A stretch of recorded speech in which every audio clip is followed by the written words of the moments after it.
Sa ulo ng ating mga balita. Native Pig Propagation Program, tuloy-tuloy ang pag-arangkada. COVID-19 update sa Marinduque, alamin. Noel Nieva, tatakbong bukal ng 1st District. Robredo, sasabak na rin sa presidential race. Di tamang storage ng imported chicken sa palengke, delikado sa consumer. Inuman sa Romblon, nauwi sa krimen. 15 patay sa 5.9 magnitude na lindol sa Pakistan. Bodybuilder na si George Peterson, natagpuang patay. AJ, inamin ang panliligaw sa kanya ni Aljur. Dalawang magsasaka, itinumba sa sakahan. Update sa lagay ng panahon sa Marinduque, alamin.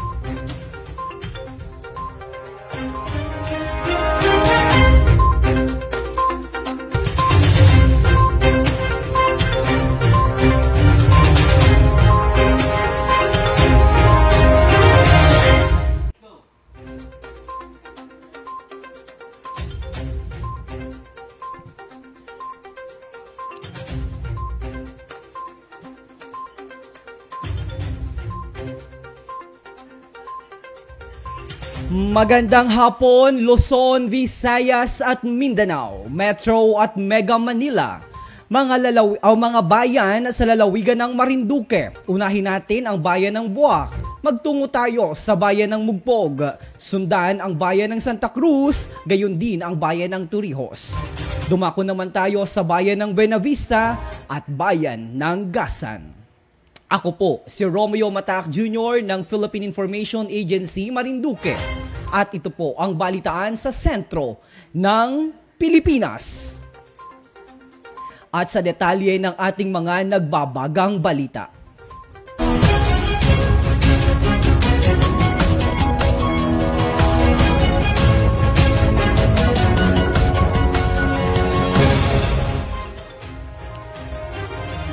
Sa pamamagitan ng propagation program at pakipagtulungan ni Governor Presbitero Velasco Jr. at Speaker Lord Alan Velasco ay matagumpay na naipamahagi ang 79 na benepisyaryo o naipamahagi sa 79 na benepisyaryo mula sa 14 na barangay sa bayan ng Torrijos ang mahigit 300 mga biik.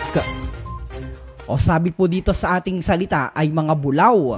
Bawat isa sa mga ito ay nakatanggap ng 3 palakihing baboy na maaaring magamit sa pagpaparami ng mga ito. Ayon kay Velasco, ito ay upang matugunan umano ang mataas na demand ng native pig sa Marinduque. Patuloy ang kanyang suporta sa industriya ng pag-aalaga at nang sa gayon ay mabigyan naman ng agarang trabaho at pagkakakitaan ang mga kababayang Marinduqueño na nawalan ng hanap buhay bunsod ng umiiral na pandaigdigang pandemya. Dagdag pa nito, sa pamamagitan ng programang ito ay magkakaroon ng pagkakataong bumangon at maitaguyod ang kanilang pamumuhay.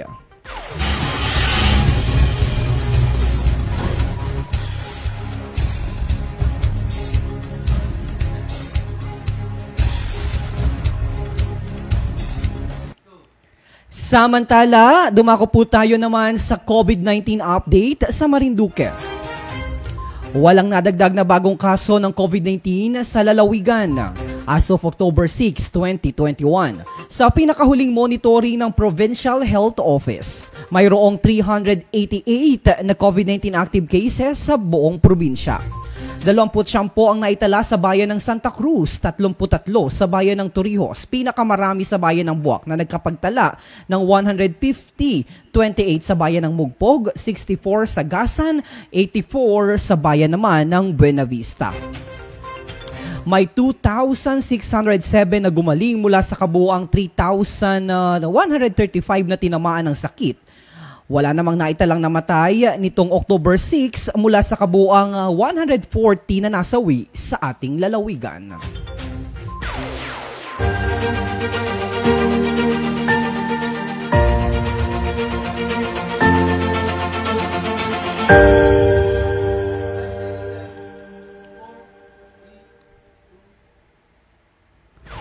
Para naman sa ating eleksyon special coverage sa lalawigan ng Marinduque. Formal na naghain ng kandidatura bilang board member o tinatawag po natin na bukal ng 1st District ng Sangguniang Panlalawigan ng Marinduque, si Noel Nieva. Pamangkin ng yumaong gobernador Bong Nieva Carrion at ng butihing mayor ng Buac Army Carrion at apo naman ng unang gobernador ng Marinduque na si Gobernador Juan Nieva. Si Noel Nieva ay isang bihasa sa larangan ng komunikasyon at public relations na may 30 taong karanasan sa pagsusulong ng mga advokasya sa larangan ng turismo, agrikultura, kalusugan at kalikasan.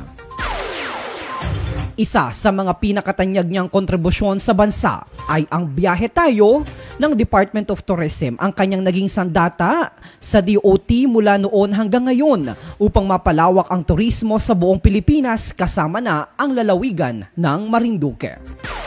Sa kasalukuyan, si Noel Nieva ay nakikipag-ugnayan sa mga dalubhasa para naman sa pangunahing programa ng kanyang The Nieva Project. Ang pakay ng pangkalahatang adhikain na ito ay upang palaguin at payabungin ang industriya ng Marinduque Black Native Pig sa pamamagitan ng sistema at makapagbigay ng mas malaking kita sa pagbababoy ng Marinduqueño. Anin Nieva, sa pagtakbo niyang ito, nais niyang maging instrumento sa pagsasakatuparan ng mga hangaring umunlad at mapabuti ang buhay ng mga kababayan sa Marinduque. Bukas aniya ang mga mata niya dahil nakikita niya ang mga hinakit at pagdurusa at handa siyang maging boses ng unang distrito at isulong ang kapakanan ng bawat Marinduqueño.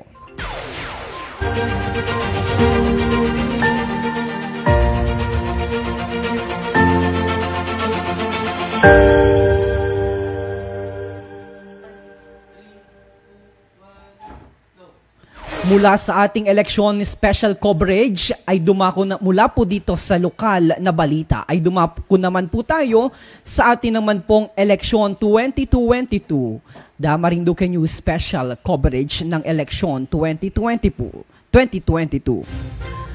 Nagsumiti na nga po kahapon ng kanyang Certificate of Candidacy para sa 2022 presidential election si Vice President Leni Robredo.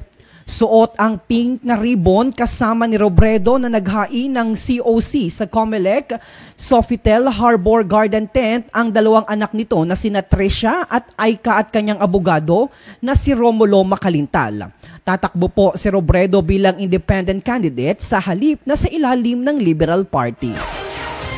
Bago ang paghahain ng COC, unang inihayag ni Robredo ang kanyang pagtakbo sa kanyang tanggapan kaharap ang kanyang mga taga-suporta. Sa kasalukuyan ay inanunsyo na po ng nasabing partido ang magiging running mate ni Robredo at ito nga po ay walang iba kundi ang tubong Marinduqueño na si Senador Kiko Pangilinan. Mga kababayan, magbabalik po ang balitaan sa sentro ng Pilipinas at sa pagpapatuloy po ng ating programa mamaya ay makakapiling naman po natin ang acting election officer ng bayan po ng Santa Cruz. Dito po yan sa ating balitaan sa sentro ng Pilipinas. Antabay po kayo mga kababayan, magbabalik po kami makalipas lamang ang ilang mga hanap buhay. Kailan at saan ka dapat magpabakuna? Ang inyong national government ay nakikipag-ugnayan sa mga lokal na pamahalaan upang maihatid ang bakuna sa inyo. Ang lokal na pamahalaan or LGU nyo ang maghahanda ng pagpaparehistro at pag-ayos ng schedule ninyo sa pagpapabakuna. Mangyaring abangan ang anunsyo at instructions na magmumula sa inyong mga mayor or governors ukol dito. Tara, sa Vida Vacunation! Bakuna na! At may kasangga na ang ilang bida ng ating bayan. And I feel good. It's a big boost for us. I feel relieved. Tagal nating inantay to, so why hesitate now? I feel very happy that we can finally start to put an end to this pandemic. Bakuna, kasangga ng bida. Sama-sama tayo sa Vida Vacunation. Lolo, Lola, isang taon na tayong nahiwalay dahil sa quarantine. Miss na po namin kayo. At ang inyong masasarap na luto at pag-aalaga. May bakuna na raw po sa COVID-19. Kunin niyo po Kapag nabakunahan na ang lahat, makakapiling na muli namin kayo. Kung ikaw ay edad 60 pataas o may iba pang karamdaman, magparehistro na para sa Resbakuna kontra COVID-19. Paano natin masisiguro na ang ibabakuna sa atin ay tunay at mabisa? Ang mga bakuna ay biological products at sensitibo ang mga ito.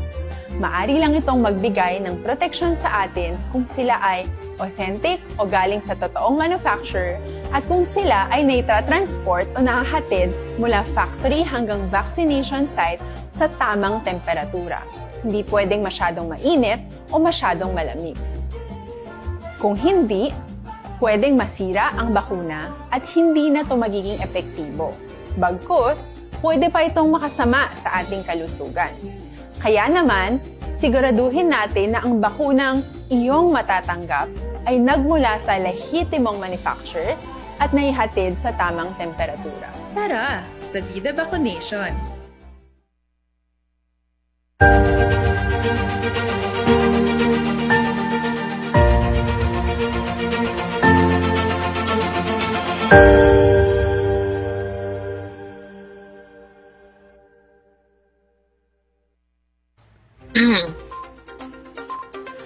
At muli po tayong nagbabalik sa atin naman pong balitaan sa sentro ng Pilipinas. Ako pa rin, Romeo Matac Jr. ang inyong nakakapiling at naghahatid po ng mga pinaka-komprehensibo at pinakahuling ulat naman po at updates sa atin naman pong special coverage ng eleksyon 2022 sa lalawigan ng Marinduque.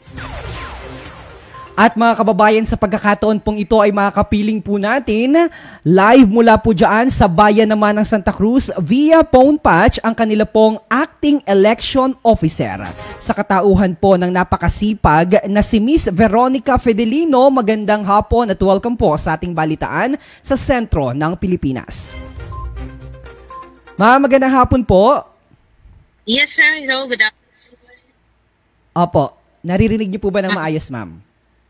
Yes, sir. Loud and clear. Okay. Ma'am, kumusta po ang situation natin dyan sa bayan ng Santa Cruz sa kabila po na ngayon ang huling araw para naman po sa mga gustong maghain ng kanilang mga certificate of candidacy, those who are interested na mag-join para sa election 2022 at maglingkod dyan sa bayan ng Santa Cruz? Okay, right now po, as of 4:30, meron pa po tayo ng mga independent candidates na po.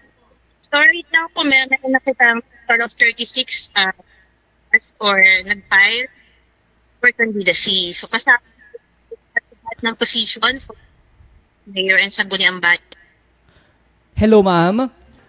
Ma'am, Yes, babalikan po namin kayo at dadial ho namin ng maayos dahil mukhang medyo nagkakaroon ho tayo ng problema sa inyong linya Saglit lang po. Okay.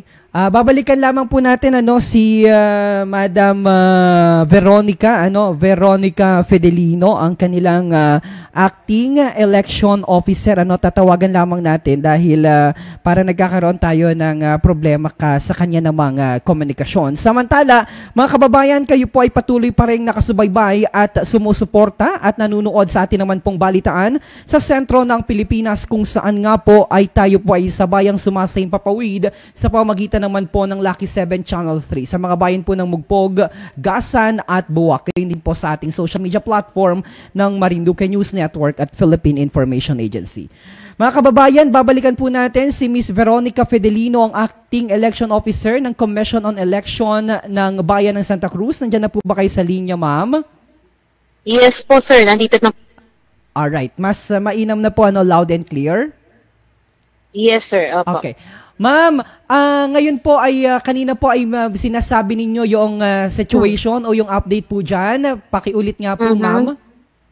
Ngayon po kasi as of 4:23 kanina, 4:23, meron pang mga nakapida for magpapile po sila for candidacy for Sangguniang Bayan member. Opo. So, kasalukuyan pa po namin chine-check ngayon yung kanilang mga COC kung kumpleto na. Ganun. Opo. Ma'am, sino-sino na po ba yung naghain ng kanilang mga certificate of candidacy? Okay, for your information, right now, meron na tayong 36 candidates. So kasama na dito ang mayor, vice mayor, and Sangguniang Bayan member. So we have 3 candidates for mayor. So ito ay kabilang sa mga sumusunod na mga partido. Isa sa Lakas CMD, NPC, and PRP. So ito yung mga candidates natin for mayor, ha? Okay, number 1 po ay si Miss Geraldine Morales del Rosario. Para po siya sa Lakas CMD.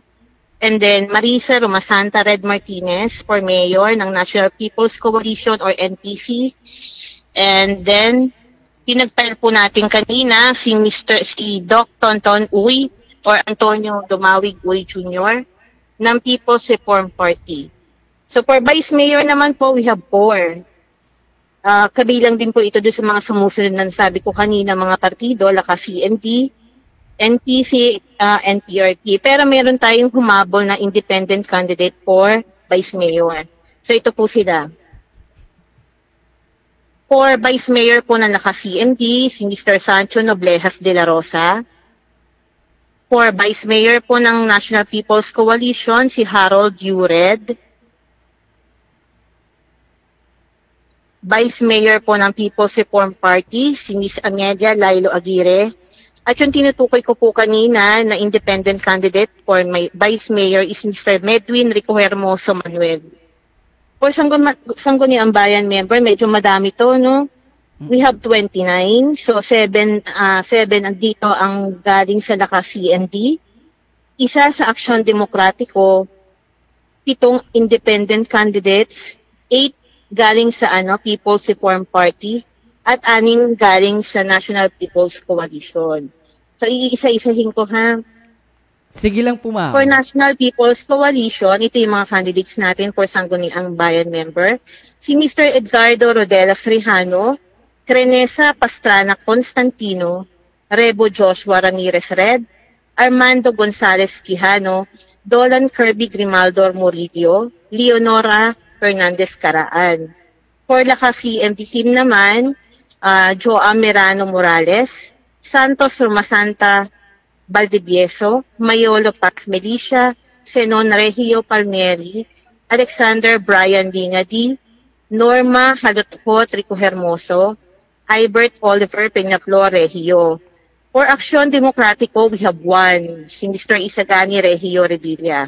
Independent candidates, 7 po ito, Rustico Kimora Reynoso Jr., Peter Narvaez Riveros, Modest Ray Peñarubia, Crisanto Basco Barcelona, Ferdinand Paredes Mandalihan, Maurice Albert Morales Esplana, and Nelson Gonzalez.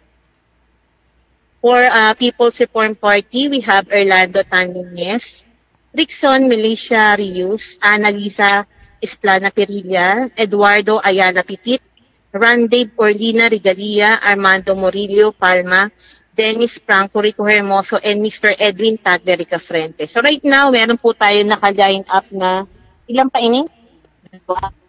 Isa na lang independent candidate na nakapila dito, nasa harap namin sa ngayon. Alright, oh yes ma'am, napakarami po ng gustong maglingkod sa bayan ng Santa Cruz.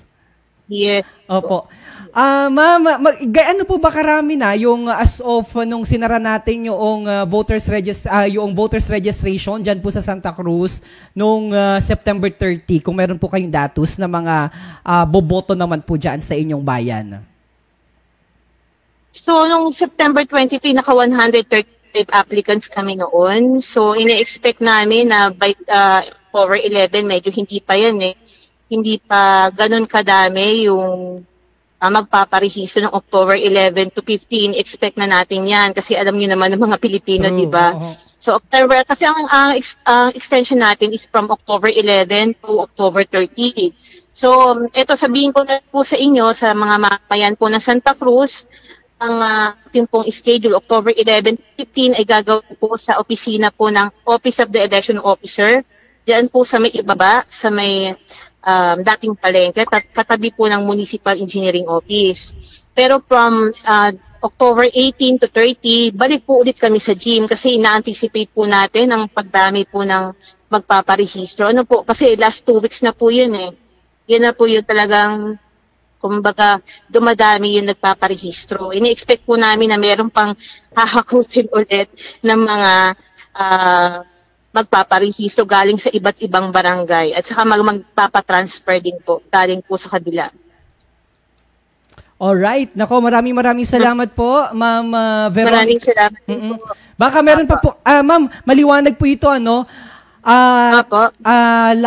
Sarado na po o opisyal nang magsasara ang lahat po ng mga offices sa lahat ng Commission on Election offices sa buong Pilipinas, maliban na lamang po, ano, correct me if I am wrong, ano, halimbawa may nakapila po dyan sa inyo, kasi I understand it's until 5 in the afternoon. Pero kapag may nakapila po kayo, pipilitin nyo po yung ma-accommodate, tama po ba? Yes po. Ay, kasama po sila doon sa ililista natin. May queuing po tayong tinatawag. So, pag 4:45 at meron pa pong mga tao dito po sa loob ng area kung saan nagpapile po ng candidacy, i-entertain po natin yon provided kumpleto po yung kanila pong certificate of candidacy. Kasi alam naman po natin, until 5 p.m. lang po tayo. Ano po? Pero kapag nakita po namin na meron pong nakapila pa at kumpleto po yung kanilang COC, pipilitin po nating matapos yun kahit po gaano pa sila karami. Ano po? Ayun, so maliwanag po yun, Ma'am, ano? Baka meron pa po kayong naisipaabot sa ating mga kababayan. Please go ahead po. Okay, sir. Iulitin ko lang po, ano, baka hindi aware yung mga karamihan po ng mamamayan po dito sa Santa Cruz. Kasi palipat-lipat kami ng pwesto dahil na rin sa kaliitan po ng space namin doon sa baba, napagdesisyonan po namin na ganapin po ang filing of candidacy dito and yung pong ating continuing registration or yung ating extension. So for 11 po, October 11 to 15, since hindi naman namin ganon ini-anticipate yung kadamihan po na magpaparehistro, doon po muna kami sa opisina po, Office of the Election Officer sa may tabi po ng Municipal Engineering. And then on October 18 to 30, katapusan po. Yun po kasi October 30 Saturday, meron din po kami noon. Yun po yung last day. Dito po kami sa may gymnasium. Ano po? Yun lang po, sir. Maraming salamat po, Ma'am. Napakasipag po ninyo. Maraming salamat din po. Ay, salamat, sir. At sinasaluduhan po namin lahat ng mga kawani at empleyado ng Commission on Election Office dyan po sa bayan ng Santa Cruz. Napakahalaga po ng inyong update, Madam. At nawa po ay talagang dire-diretso at maganda ang kalusugan dahil kayo po ngayon ang tumatay yung mga frontliners natin ngayon. Salamat, sir. O yan. Yan po ang tinig ng atin naman pong Acting Election Officer ng bayan po ng Santa Cruz, si Miss Veronica Fidelino. At mga kababayan, magbabalik po tayo sa balitaan sa sentro ng Pilipinas. Makalipas lamang po ang ilang mga paalaala. Paano ko patuloy na maproprotektahan ang sarili ko at ang aking pamilya? Gaya ng ibang pagbabakuna, nangailangan pa rin ng oras para sa iyong katawan na bumuo ng proteksyon sa COVID-19. Pero tandaan, ang pagbabakuna ay isa lamang sa maraming mga solusyon laban sa pandemya. Kailangan pa rin natin magpatuloy sa pagsuot ng mga face mask, pagsunod sa 1 meter physical distancing, pag-iwas sa mga kumpulan, at madalas na paghugas ng kamay upang maprotektahan ang inyong sarili at ang inyong pamilya. Tara sa Vida Vacunation! Res Bakuna na! At may kasangga na ang ilang bida ng ating bayan. And I feel good. It's a big boost for us. I feel relieved. Tagal nating inantay to, so why hesitate now? I feel very happy that we can finally start to put an end to this pandemic. Res Bakuna, kasangga ng bida. Sama-sama tayo sa Vida Vacunation.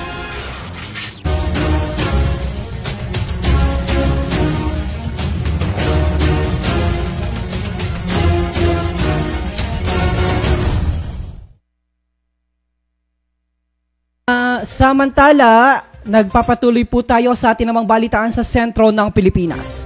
Sa balitang pambansa, delikado o mano sa consumer kung ang mga imported na manok sa palengke ay hindi na ilalagay sa tamang temperatura. Sinabi ni Dr. Noel Lumbo, head ng Institute of Animal Science sa UP Los Baños, na isa sa pinakamalaking problema ng mga imported na manok na binibenta sa palengke ay ang hindi tamang storage ng mga ito. Aniya, nawawala ang meat cleanliness at sanitation ng mga manok kung hindi na ilalagay sa tamang temperatura ang poultry meat. Paliwanag pa ni Lumbo, posibleng magsilbing sanhi umano ng sakit sa mga consumer ang hindi tamang storage ng mga manok.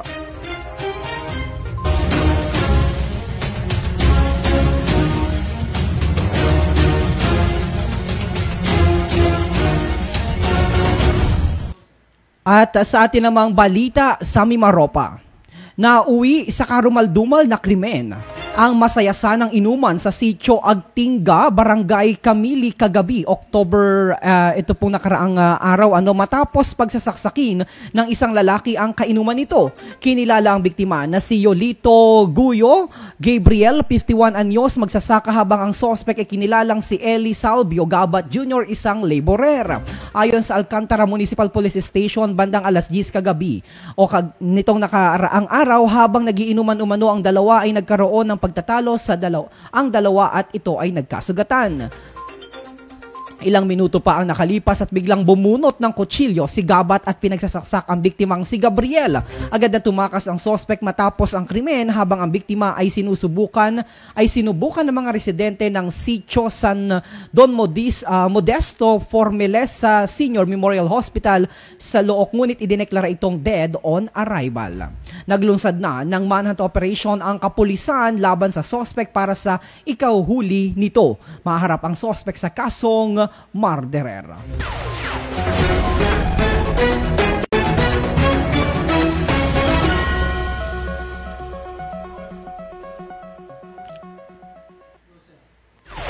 Samantala, sa balitang pandaigdig, nasa 15 katao ang nasawi matapos ang magnitude 5.9 na lindol sa southwestern Pakistan. Tumama ang lindol sa bulubunduking bahagi ng Harnal District sa Balochistan Province. Ayon sa US Geological Survey, na may lalim ang lindol mula 20.8 kilometro hanggang 9 na kilometro. Nagdulot ang lindol ng malawakang kawalan ng kuryente at pagkasira ng mga kabahayan.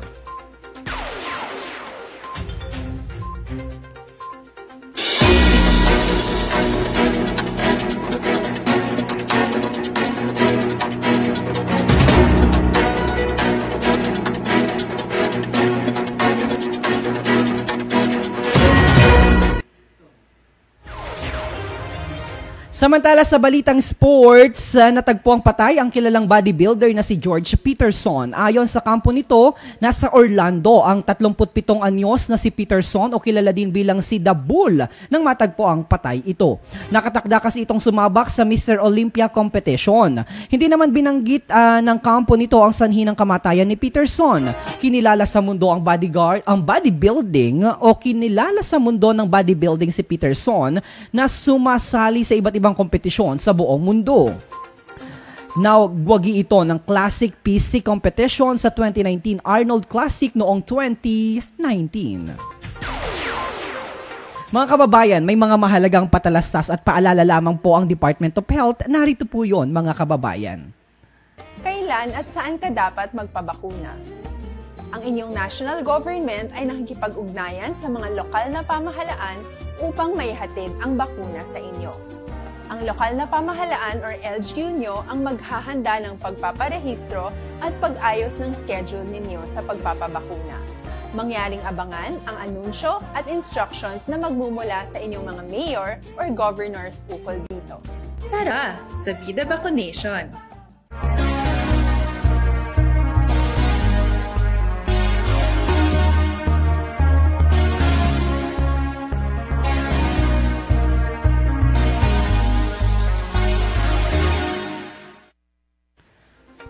Samantala mga kababayan, sa atin naman pong balitang showbiz, Kinumpirma ni AJ Raval na totoong nililigawan siya ni Aljur Abrenica. Ngayon, sa naging pahayag ng aktres sa isang radio station ay naibahagi nitong nagpaalam pa umano si Aljur sa buong pamilya ng dalaga.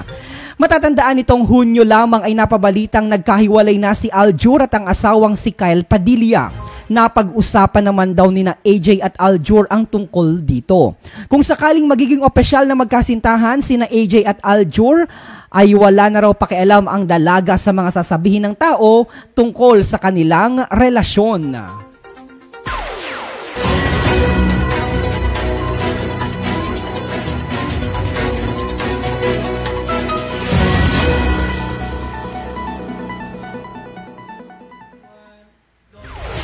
Samantala, sa atin pong tampok na balita, nadiligan ng dugo ang isang sakahan matapos na pagbabarili ng hindi pa kilalang sospek ang dalawang magsasaka sa gitna ng sakahan. Kinilala ang mga nasawi na sina Rufo Angelica, 50 anyos, residente ng Barangay Tibaw, Cotabato, at Sinon Simpino, 51 anyos, ng Barangay Green Hills, President Rojas, Cotabato. Batay sa report ng PNP, naganap ang pamamaril sa may sakahan sa Barangay Tibaw ng nasabing bayan. Lumalabas sa investigasyon habang nagtatrabaho ang dalawa sa sakahan na pagmamayari ng isang June Nietes ay bigla na lamang dumating ang mga sospek na armado ng matataas na armas at walang babalang pinagbabaril ang mga biktima na tinamaan sa iba't ibang parte ng katawan na naging sanhi ng agaran nilang kamatayan. Matapos ang krimen, mabilis na tumakas ang mga sospek sa hindi pa malamang direksyon. Nagpapatuloy ang ginagawang pagsisiyasat ng mga otoridad sa nabanggit na karumal-dumal na krimen.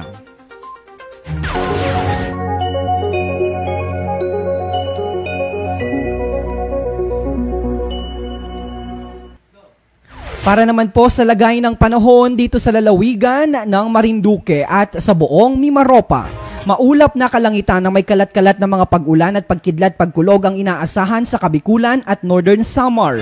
Bahagyang maulap hanggang sa maulap na kalangitan na may pulupulong pag-ulan o pagkidlat at pagkulog ang mararanasan sa Oriental Mindoro. Dito po sa lalawigan ng Marinduque at bahagi ng Romblon. Katamtaman hanggang sa malakas na hangin mula sa Hilagang Silangan hanggang sa Hilagang Kanluran ang iiral sa Kabikulan at Northern Samar na may katamtaman hanggang sa maalon na karagatan. Mahina hanggang sa katamtamang hangin mula sa Timog Kanluran hanggang sa Timog Silangan ng iiral sa Oriental Mindoro, sa Marinduque at Romblon na may banayad hanggang sa katamtaman na pag-alon ng karagatan. Dito po sa bayan ng Buwak ay naranasan natin ang medyo, sabi nga ni po sa salita natin, ay maalungahit na panahon at bagamat ang panahon ho ay hindi natin talaga maintindihan dahil minsan ay nabagsak at nabuhuso ang ulan. Kaya paalala ho sa ating mga kababayan, lagi po kayong magdala ng anumang uri ng pananggalang o pampandong pananggalang sa katawan, partikular po ang payong at sombrero. Ang araw po ay lulubog alas 5:38 ng isang magandang hapon. Mga kababayan, tayo po ay sabay na sumasayang papawid pa rin sa Lucky 7 Channel 3. Dumarating sa inyong mga tahanan gamit po ang cable Channel 3 at sa social media platform ng Marinduque News Network at Philippine Information Agency. At sa atin po mga kababayan na sabi nga ni po ay pagkain pang kaluluwa. Ito po ang nakapaloob. Ayon po sa aklat ng Marcos, kabanata siya, mga talata 23. At sinabi sa kanya ni Jesus, kung kaya mo, ang lahat ng mga bagay ay may pangyayari sa kanya na nananampalataya. At sinabi sa kanya ni Jesus, kung kaya mo, ang lahat ng mga bagay ay may pangyayari sa kanya na nananampalataya. Mga bagay o mga salitang maaari nyo pong pagbubulay-bulayan bago po kayo tumulog, magpahinga ngayong gabi.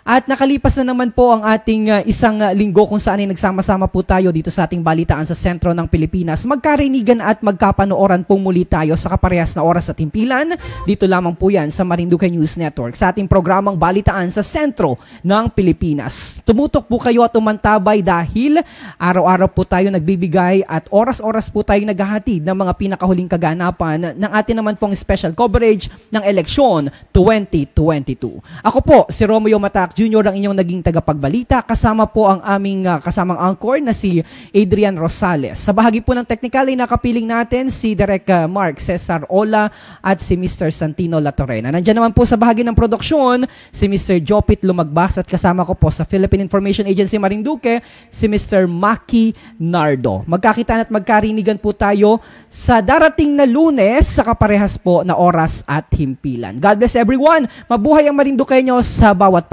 saan mang sulok ng mundo.